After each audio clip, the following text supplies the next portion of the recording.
All right, we are excited to be joined here today on the podcast by Elise Arsenal. Elise, how you doing today? I'm great. How are you? Doing great, and it's great to have you. Thanks for coming on. Thanks. And just a quick bio on Elise. She's a 2018 graduate of Framingham State. Actually, the first FSU alum that we've had on the podcast, so that's very exciting. And she is also the founder of a new handcrafted shoe brand called Souls Global. Now, the idea for Souls Global was initially inspired after taking a service trip to Guatemala back in 2013. So, Elise, that kind of leads me to our first question here, just to kind of get going. What did you do to kind of fund for that initial trip to Guatemala back in 2013? So when I was 16 years old, I wanted to go on this volunteer trip, and it was I've been out of the country before, but to like Cancun with my parents and stuff, and I've never been to like a third world country like this before. And so I asked my parents if I could go on the trip, and they were like, yeah, of course, just as long as you fundraise all the money by yourself. The challenge accepted, and I started painting like Keds, Converse, and Vans, and that kind of stuff, and I would just do commission work on those, and I'd paint other things. I'd paint just regular canvases and pretty much anything, but mainly I would just paint on shoes to fundraise. Awesome. So how did the trip to Guatemala specifically inspire you to create your company, Souls Global? So the trip, first of all, it definitely changed my life forever. I don't know where I'd be or what I'd be doing if I didn't start volunteering in Guatemala. The people there were just so amazing. These people didn't have really anything but each other, but yet they were so great to me, and they'd welcome me into their homes with open arms, and they were treating me like family. And that was just super eye-opening to me, because coming from, I love it here and everything, but people here aren't as friendly, and they don't have open arms, but exactly. yet we have everything. We have everything and anything we could possibly want right here. So over there's not a lot of opportunity for business or business growth. I saw so many artists down there, just starving artists that were so incredible, and they just made things out of anything they had, whether it's jewelry they were making out of like plastic bottles or like shirts, just everything's recycled down there because that's what they have. I painted on like canvas, Converse, and Keds and stuff, but then once I saw all of these incredible artists down there, I was like, why am I using these canvas machine-made shoes where I can help these starving artists down in Guatemala and Absolutely. Get their incredible work out to the public. So that's kind of what started it. Then once I went to Framingham State, that's when the idea really came to real life, you know? Obviously, Souls Global is a shoe brand, but also, you market it as it's a Souls movement. Can you elaborate a little bit more in kind of your own words? What is that Souls movement?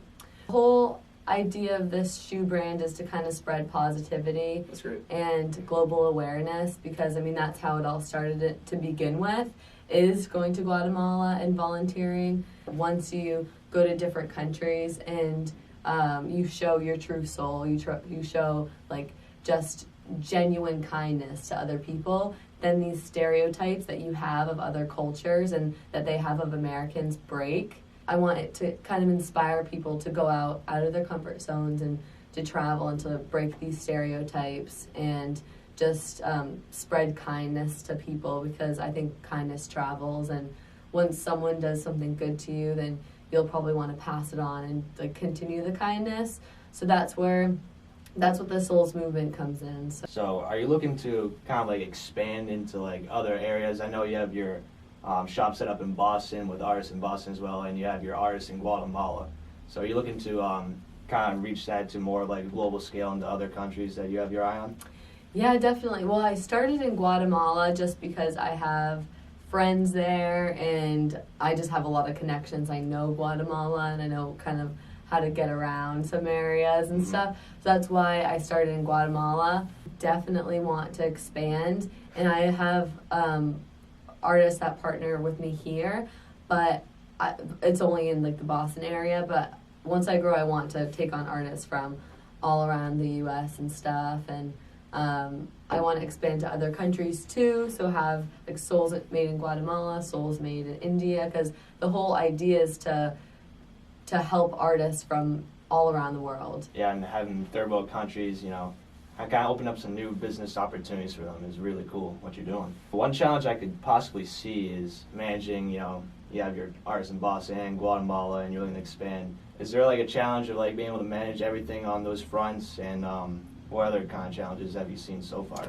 Oh yeah. So one huge challenge for me is the communication. I speak a little bit of Spanish, but in terms of like business talk and that kind of stuff, that is just so freaking hard. I mean, Google Translator is my best friend. Like, I had a shipment coming in that was supposed to arrive like a month ago, but it got lost. And oh, no. I think it might have gotten lost at customs or something, or somewhere along the road.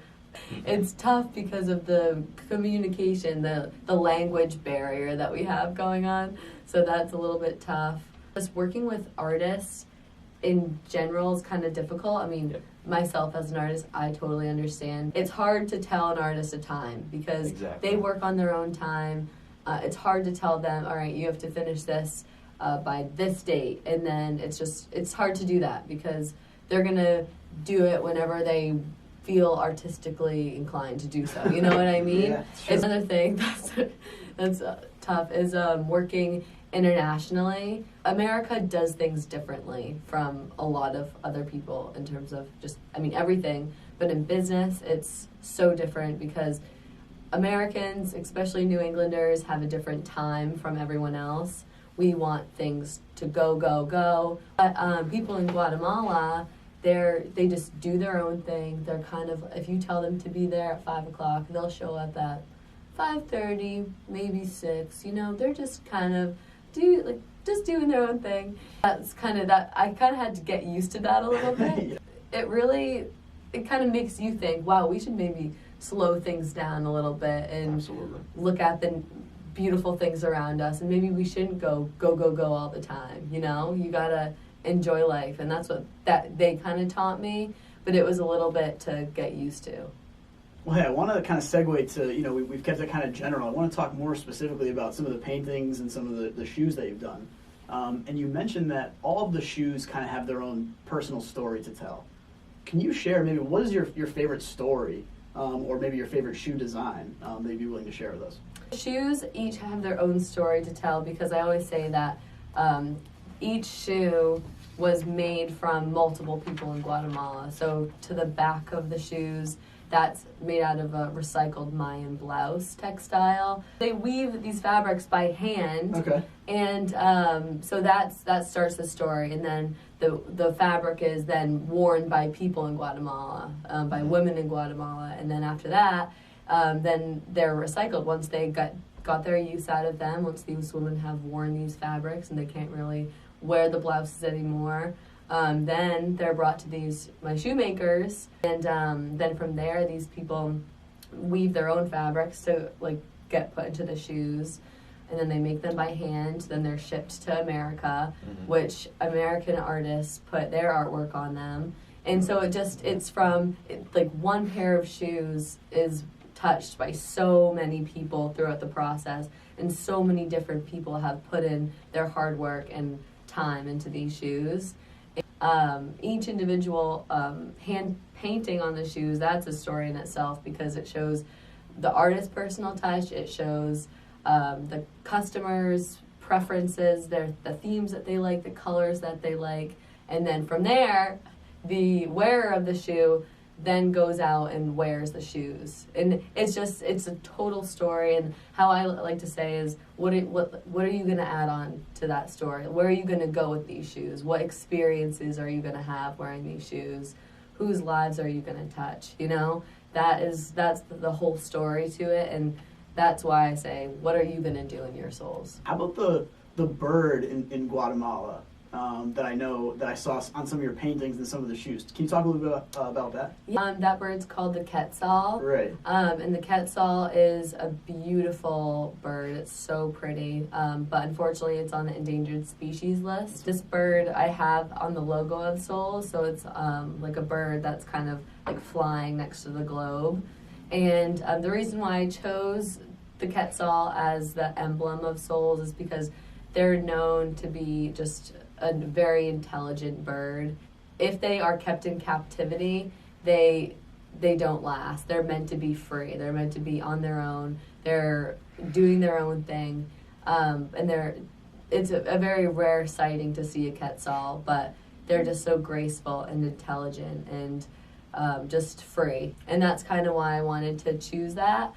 The Guatemalans, it's very dear to their heart, and they actually named their currency off of the quetzal, which is the quetzales. So that's kind of why I chose it to be the emblem of souls. If you're able to, can you elaborate on some of the market reach? Have you had international sales at all, if you can elaborate on that? For the most part, just U.S. customers. But I would like to expand to other countries. However, it's kind of difficult, and I learned that the hard way. On Instagram, you can market to everyone and anyone in this world. I mean, you can partner with a European person on Instagram and have them market your stuff on their Instagram, and then you're going to get a whole clientele in Europe. You know, it's so easy to show your products to people all around the world, which is insane. That's crazy how you can do that. Nowadays, everybody being plugged in. Yeah, that's real life. It's insane. I reached out because my shoes some of them are made out of recycled coffee bean bags, and so I reached out to this coffee Instagram page, and I said, hey, let's collaborate. And they were like, yeah, your products are awesome. Like, the people that follow our page are going to love it. And they ended up posting some coffee bean bag shoes on their Instagram page. And from there, I got a lot of followers, and I got a lot of people commenting on my pictures and messaging me and stuff. However, what I didn't realize when I reached out to this coffee page was that it was like a European page. And from that, I got a Switzerland sale. And it was so cool, and they were super into it. They loved it. They loved my shoes. They wanted to show people my shoes. And that was cool. And so I painted a pair of shoes and sent them to Switzerland. But then a month and a half later, this guy messaged me, and he was like, hey, still haven't received my shoes. Do you happen to know where they are? Haven't received them at all. And so they got lost. His shoes got lost somewhere at either customs or whatever. And then I messaged the post office and stuff. And what happened to those shoes were they were stuck at customs for a week and a half. And then they ended up getting to him. That's what I had to learn is I need to figure that out once we get to that point, is when I'm actually doing more international orders, because that was a huge standstill. And can you imagine if that was happening to so many customers? That's just one thing that you have to deal with in terms of any international business, is just shipping is a big thing. Fees, the shipping fees you have to learn about. It's a lot. Do the most of your clientele, do they customize it, or are they ordering kind of things that are already on the website? What's the majority, would you say? Or is it kind of 50-50? I would say probably 50-50. Okay. Not everyone they want their shoes to be painted, because some people just want the blank shoes as is, because that's more their style. And it has its own story to tell, I bet. Yeah. Some people have different styles and stuff. Some people are kind of more crazy things. Other people just want blank shoes. You know, it's not good or bad. It's just kind of Maybe preference. they paint them themselves. Right. Honestly. Yeah. And I've been telling people to do that. I get so excited when people paint their own soles, because I just think that's awesome. I want them to do it. I want them to express their creative minds. Absolutely. Definitely post that on social media. Yeah, exactly. And I've had a couple people have their own little photo shoots with the shoes too. Oh, that's great. They would paint their shoes and then take photos of them, and I'd repost them on my Instagram page. There you go. That's really cool. But yeah, I would say that it's about 50-50, whether they want me to paint something specific, or they just paint or buy a pair as is. Or. It was really cool that person went out and did that and took their own photo shoot and sent you all those photos. That kind of leads into our question about the brand ambassador program. And we were wondering what qualifications you look for in that, because you want them going out, traveling, taking pictures with the shoes. Really, can you tell us more about that? Yeah, I mean, I don't really have a lot of qualifications. I just say, if you are an ambassador, just keep the movement going and spread positivity. Maybe share some stories about you doing positive things, and I don't know, just kind of to spread the good vibes and to maybe inspire others along the way. You don't have to. I mean, people don't have to have like an insane Instagram following or anything. Because that's what we were wondering. Yeah. That was a criteria. No. There. Okay. Exactly. No, Yeah. people automatically assume that they have to have some crazy amount of followers, but that's just not the case. Because right now, I'm just looking for people that just represent the brand and are just overall positive people and want to just be an advocate for me, and, just to get the brand out there, really, because Yes. people like what they like the shoe brands that they have, and so right now I'm really just trying to push the brand out there to people.